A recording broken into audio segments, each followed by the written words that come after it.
Hello again, everybody, and welcome to the two-man game right here on Claves Online. I'm Bob Ramsey. That is Matt Rocchio. We're glad you're with us. And Rock, just when we think we're done talking college basketball, we get more stories.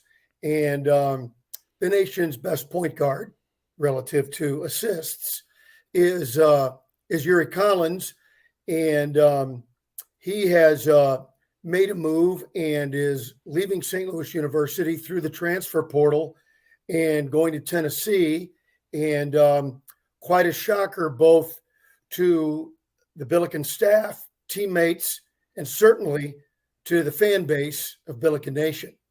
Yeah, definitely a big shocker, and there was there were some clarifying points that have kind of been reported around the St. Louis media. Some things that were said earlier this morning by Frank Cusimano, who you obviously work with over at 590, obviously friend of both of us. He said that he talked to Kim English about a week ago, and he said, Frank, it's this is what's happening, and he obviously at the time Yuri Collins' name was not in the transfer portal, so he expressed some surprise at that notion, and obviously it ended up being true, and.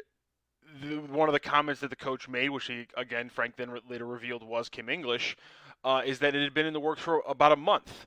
And that, again, added kind of another level of shock to this kind of, fallout over the last 24 hours. So when you look at it from that point, and I was very active in the discussion yesterday, and, I was trying to come at it from a very just like, these are the facts we have now.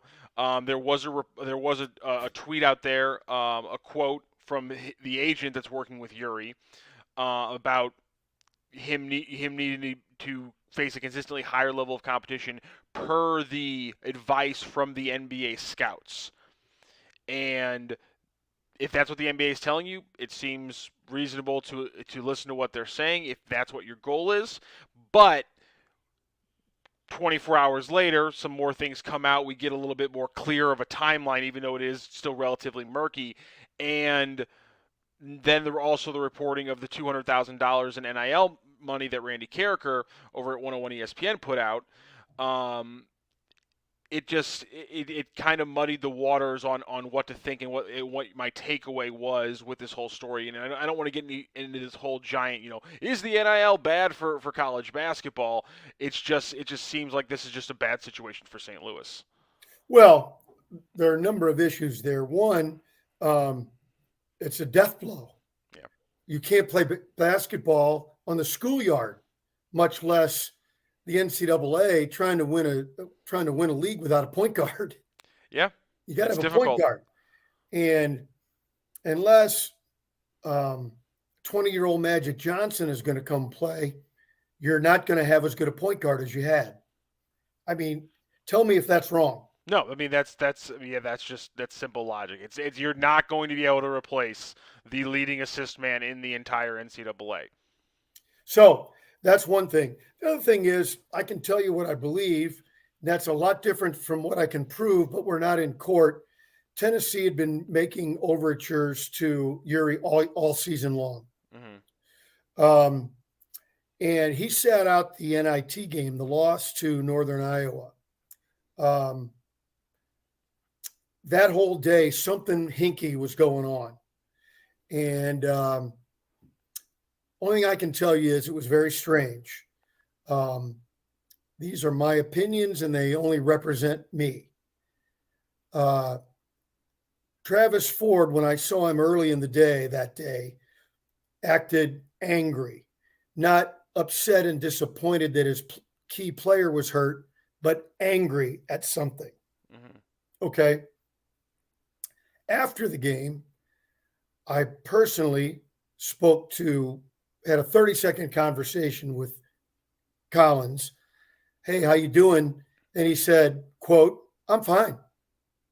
Now, that might have meant emotionally moving forward. Hey, injuries won't stop me. I'm good. But it also could mean I'm not hurt. That would be possible, right? Yeah. We can't say that's not possible. And so that all those things that happened were just as I said, not a scientific word, but hinky. And but that's what it is. Before we go any further, let me say this, to borrow a line from The Godfather. It's not personal, Sonny. It's strictly business. This is all just business. Yeah. Not mad at anybody for anything. This is the nature of college business now. So Rick Barnes in Tennessee offers a big bunch of cash. You take it, you move on. These are facts, and that's where we go from here. But St. Louis University now is the athletic program the basketball program is really behind the eight ball because you need 2 point guards and 2 bigs. Yeah, and there's a lot of players in the transfer portal, so the way that you can maybe come out not better, but at least come out above water, because of how many players, 1,400 that are still in the portal. Maybe there's guys out there, but like you said, you're going to come out at least in 4 or 5 different aspects of the game, not as good as you were, 48 hours ago. And that's, let me tell you this. Tough to deal with. People in the know before Javonte Perkins got hurt felt adamantly, strongly that St. Louis U was a Sweet 16 team. I think with Perkins coming back, assuming reasonable health, that this was also an opportunity to be a Sweet 16 team. How you get the roster back to that level will be interesting to see. Yeah. I mean, and that's and everything we've said has been talking about how, despite the fact that we're so positive on so many different aspects of this team, the one thing that that there isn't really here on the roster is kind of that secondary ball handler. And we maybe thought something would be there with Jordan Nesbitt. Obviously, he earlier today committed to Hampton, so obviously that's not going to happen. So yeah, that's just it. There's a huge hole in the roster. Maybe somebody like Rashad Williams gets another chance, when there's potentially more minutes on the table and it's a scheme, something like that, potentially maybe that comes back around. But the bottom line is you need somebody to run the offense for 25 plus minutes per game. And those guys aren't, that's not a dime a dozen in the game of basketball. You think it is. You think it's the simplest thing in the damn world until the guy who can't do it just slightly below average, and he's getting his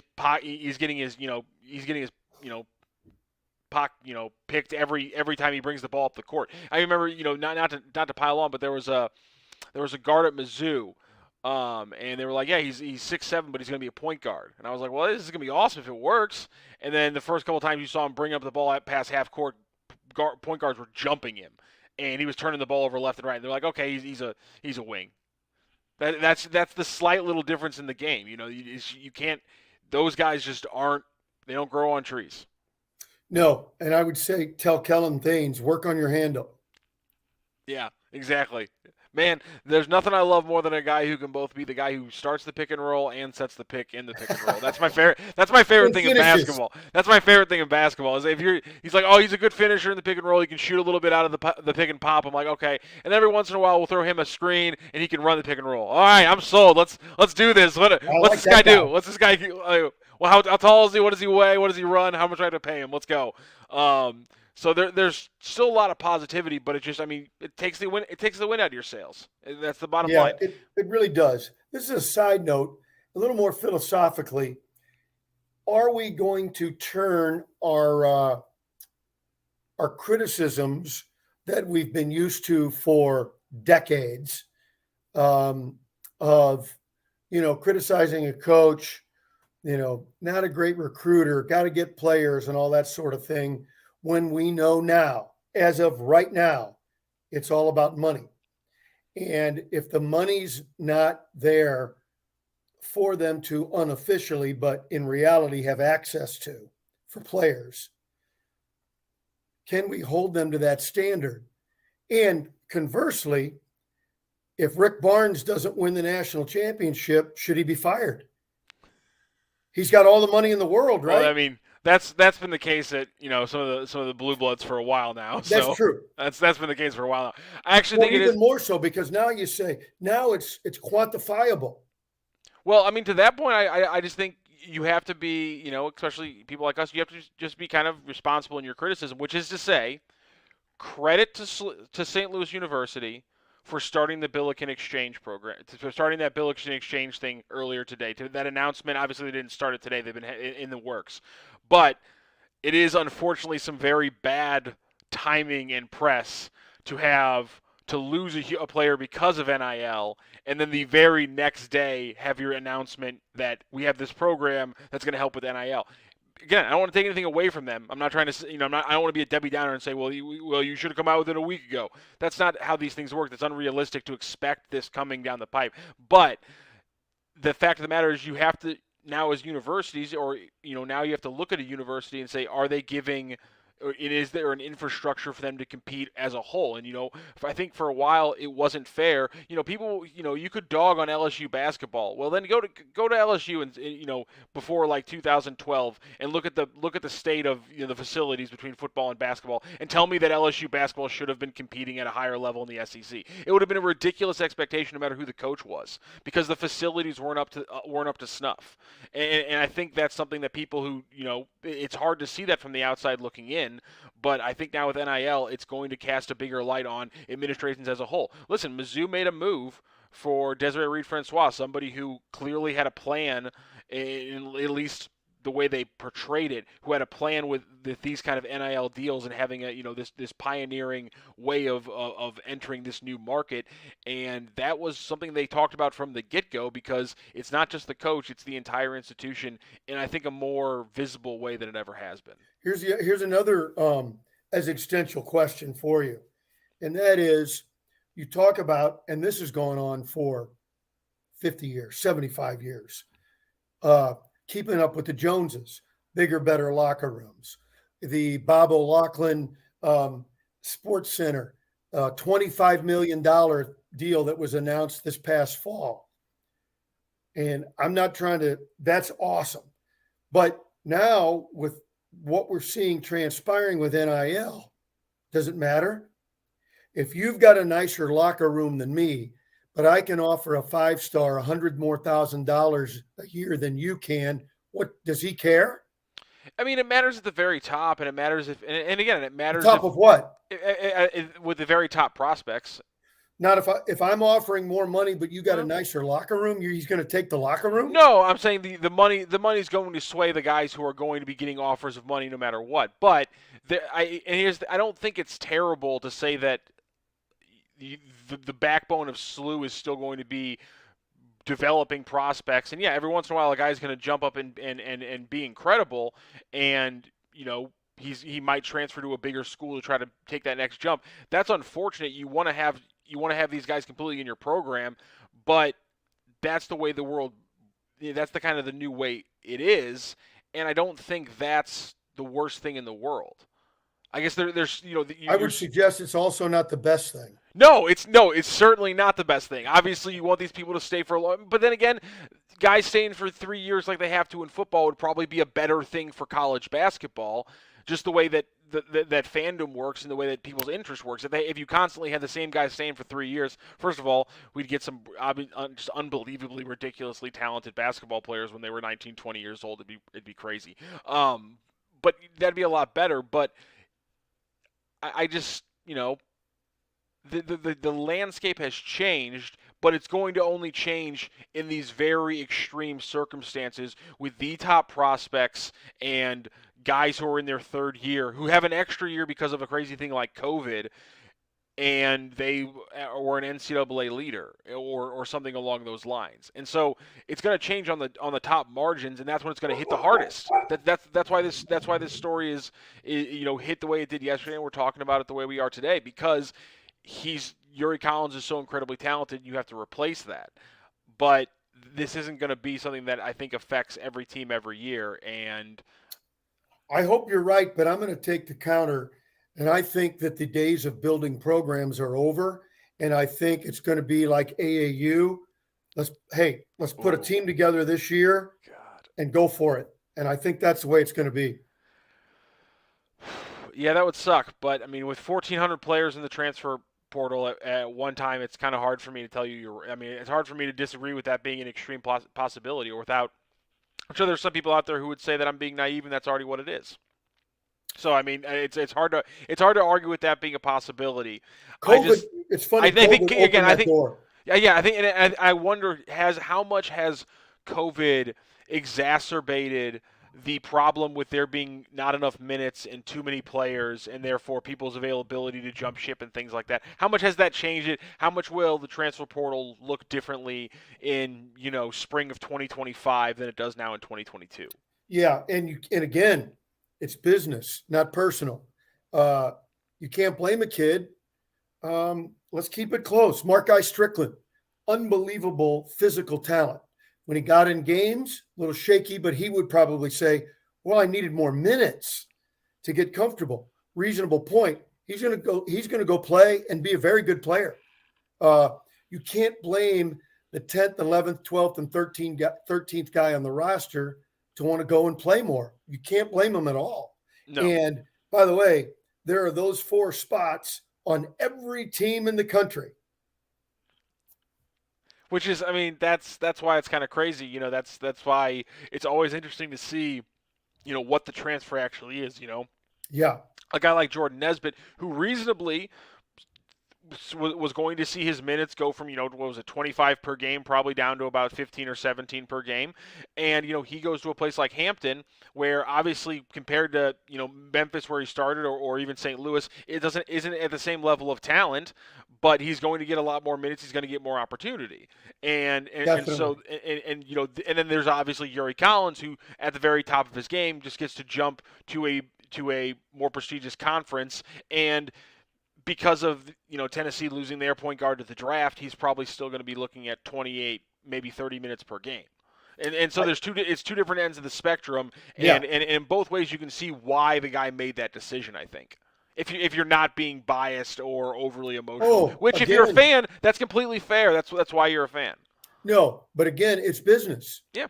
He made a business decision, no qualms about it, but being a mid-major guy and a mid-major chip on my shoulder already, that chip got turned into a huge log now because it's just going to be, like I say, I just don't believe you can build a program anymore. Is it okay? Is it fair then to, it's not business. Let's take it from the decision part, because some of the reporting has been that there was, some poor communication between Yuri Collins and the St. Louis staff. Is it fair to criticize a 20-year-old for having poor communication? No.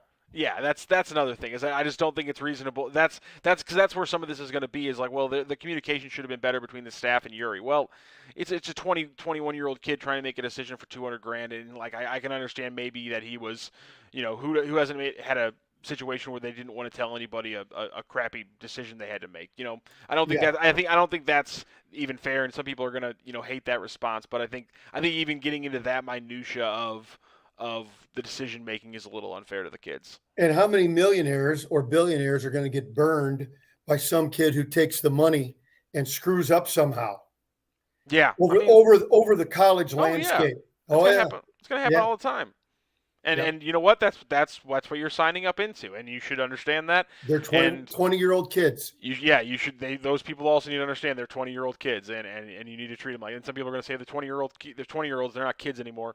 Let's be reasonable. I remember when I was 20. I would tell you this. If you call me a kid right now, Rammer, I won't disagree with you. Girls are more mature than guys at that level. I think guys' brains are still forming until, how old are you? I'm 30. 20. Okay. Maybe yours is close to being done. Close. We're hoping. Hey, let's switch to the league, which is where all these kids want to go anyway. Look at that. The Prince of Blends. There it is. The kids want to go there anyway. All right. That's a great blend there by Rammer. Poole, Thompson, and Curry. Get the F out of here. But what am I watching? It's unbelievable.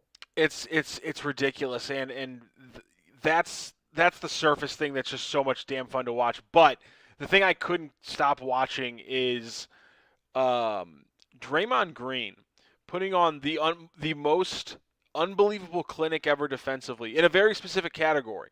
The clinic was very specifically how to play incredible defense while barely ever leaving your feet. Yeah. The guy has 5 inches on him, and yet he was winning by not leaving his feet ever, which was a fascinating situation where he was frustrating his shots because of Jokic's pivots and his counters and his pump fakes and things like that. Draymond Green wasn't leaving his feet, and Jokic was stymied completely. And obviously, I'm being facetious how much that was happening. There was a lot of plays, obviously, where he was doing an incredible job coming up from the weak side and forcing Jokic to make a pass because of what he was doing, smothering his looks. But I mean, his ability one-on-one with Jokic was unbelievable. I mean, it was just no matter what you were watching last night with Golden State, there was something that you could take away from every possession, offensively or defensively. It was incredible. And to take Draymond Green's position in dealing with the officials, he was livid. They did everything they could to protect Jokic. Everything they could. Yeah, and Draymond was having none of it. It was a few years ago. The Billikens were on the receiving end of Draymond Green and in the way he plays, and the way he plays hard, and the way he plays winning ball. But he's trying to frustrate you, and he does. And then obviously the other big one last night, the Mavericks tied up with the Jazz. Jalen Brunson, 41 points. No Luka Doncic. He outduels Davion. Not Davion Mitchell, excuse me. Donovan Mitchell. Davion Mitchell is the guy from Baylor a couple years ago. Donovan Mitchell, he outduels him. An incredible win from the Mavericks that I don't think a lot of people saw coming. So No. they get one from the Jazz without Luka Doncic. That completely turns that series on its head. I cannot wait to see what happens there. And I'm taking back all that crow I ate on Thursday's episode. The Jazz are frauds. I told you, Rammer, the Jazz are frauds. Well, pass the plate of crow over to me because I dismissed Minnesota. You tried to warn me. Oh my God! I'm surprised it actually happened, but I mean, man, Anthony Edwards, holy! I tell you, he's putting his name on the map. I love it. Everything you said was right. Now, I don't think that's going to happen tonight. But here's the thing: Steven Adams was terrific all year long, grinding out minutes. But I think we could have a working theory that in the regular season, the opposition will let you do that. Mm-hmm. And now you bring him out away from the basket. He had a really good season. And I'm not going to say he's useless if you bring him out away from it, but he was spinning around in circles. You bring him out away from the basket, guys dribble around him. He can't offer help. Help's too late to get over to help him. They're going to have to do something, or he's going to be exploited. Yeah, the Jaren Jackson Jr. not getting in foul trouble is going to be the biggest part there. Good point. And then the other thing is going to be, and this is from the patriarch of the website himself, Mr. Mike Claiborne. Me and him were talking about this series. He pointed out that a big thing for Memphis is going to be on the opposite end to make Karl Anthony Towns work harder on defense, is to use Steven Adams more as a facilitator from the high post. He's a great passer. Yeah. You bring that takes Karl Anthony Towns out of the paint, stops him from changing so many shots there, gets you a little bit more of an offensive back and forth kind of game. So that's one way. That's one way I think you can force Karl Anthony Towns to give a little bit more effort. But the biggest thing on defense is Steven Adams can't handle him on the perimeter. So Jaren Jackson Jr. is going to have to stay out of foul trouble, which would be the first time really in his career he's consistently done that against a star player. So if he does it, it'll be huge. But this is when young players have to step up in the playoffs. Memphis has got to figure something out in dealing with post play, and maybe this is a matchup where they've got to play small, play without him for long stretches. Yeah, and again, I'm not a coach. I don't know, but they've got to do something because I felt as anybody who's watched two-man game all year long, we became enamored and frankly in love with the Grizzlies. And he's had a terrific year, and he's been really fun to watch. But this is a different animal. Yeah, it's a motivated Karl Anthony Towns, and now with Anthony Edwards, it's completely different. No shame to the Hawks or the Pelicans. I just don't really think there's much of a chance in those series. I think the Heat, obviously the Suns, I think those they're going to run away with it. But Timberwolves and Grizzlies just saddle in for that one. It's going to be absolutely fascinating tonight. That's on NBA TV tonight. Atlanta, Miami. Miami looks really good, don't they? Yeah, again, Trae Young's fun to watch, but they just don't have enough. Miami's just going to keep on cooking. I mean, you can expose Tyler Hero for a little bit defensively, but it's just a barrage coming from the Heat again. Them and the Suns. I don't think the Heat are necessarily the team to beat in the East, especially with the way that Milwaukee's been playing in some of these stretches right now early on in the playoffs. But I think they're going to run away from these teams respectively. I think so too. So tonight it's Memphis in Minnesota. Are we playing the odds and calling for the split and a Memphis win? Yeah, they better get a split because a young team like that against a hungry one like the Timberwolves, you can't give them both the games at home like that. Have to go back up to Minnesota where that home crowd is just dying to see playoff victories that franchise has been so bereft of pretty much their entire existence. So that's you can't go up there down 0-2. That's blood. That's blood right there in the water. That's blood in the water right there. No doubt about it. And so, what else are we looking forward to?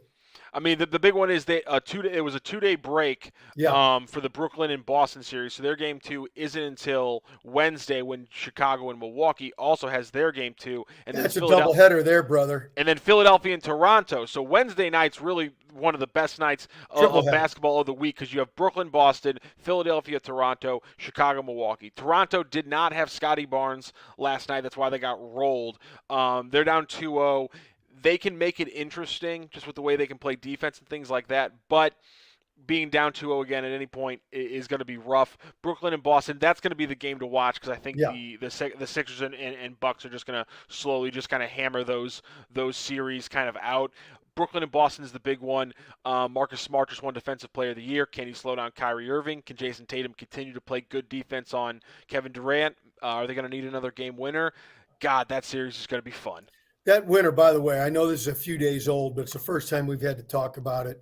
What a spectacular finish to a game. And obviously Tatum is a favorite son out of St. Louis, but forget the rooting aspect of it. Just the quick ball movement, a couple of instantaneous decisions in that spin move. I mean, it was a beautiful ending. And he locks down Durant on the perimeter. The possession before that to give him a chance. He locks down Durant, forces him into a bad shot, comes back the other way, gets the ball late in the possession, constantly moving. Durant was caught in no man's land, flat-footed, ball watching in the worst way possible. He's in crunch time one of the better defenders in the league, but he looked like one of the worst in that possession. And then a great pass, great catch and finish, little spin move there by Tatum. If they get Robert Williams III back and they're up in that series, it's game over. They're moving on. And not to make excuses for Durant, he doesn't need any one of the best players of all time. But with the time left on the clock, you could understand a guy almost relaxing a beat, not expecting that extra pass. Yeah, you're 100% right, and it killed him. But it was so shocking. But hey. Kudos to Tatum and kudos to Marcus Smart. That was an incredible pass. That's the kind of pass that they don't usually make. I've criticized them for not having a true point guard, but Marcus Smart making those kind of passes over the last 40 games is has been one of the differences in their offenses in their offense. Yeah, no question about it. So when we reconvene, there'll be several series that will be all but over. And then we'll be able to lock in on the ones that are still up for grabs. Yeah, we could be coming back here on Thursday night talking about three series that are 1-1 between Boston, Brooklyn, Memphis, Minnesota, and Dallas and Utah. It's going to be fun. Going to be a lot of fun. We'll see you then. That's Matt Rocc. I'm Bob Ramsey. It's the two-man game right here on Claibs Online. Thanks for joining us. At St. Louis Acura, we have over 330 pre-owned vehicles of all makes and models, and all of them are covered by our St. Louis Acura Promise and backed by our Better Business Bureau A+ rating and 30 years in business. We also service all makes and models of vehicles, including glass and bumper repair, paint touch-ups, and full mechanical services from one of our 24 technicians. St. Louis Acura, better than ever for you, no matter what vehicle drives you.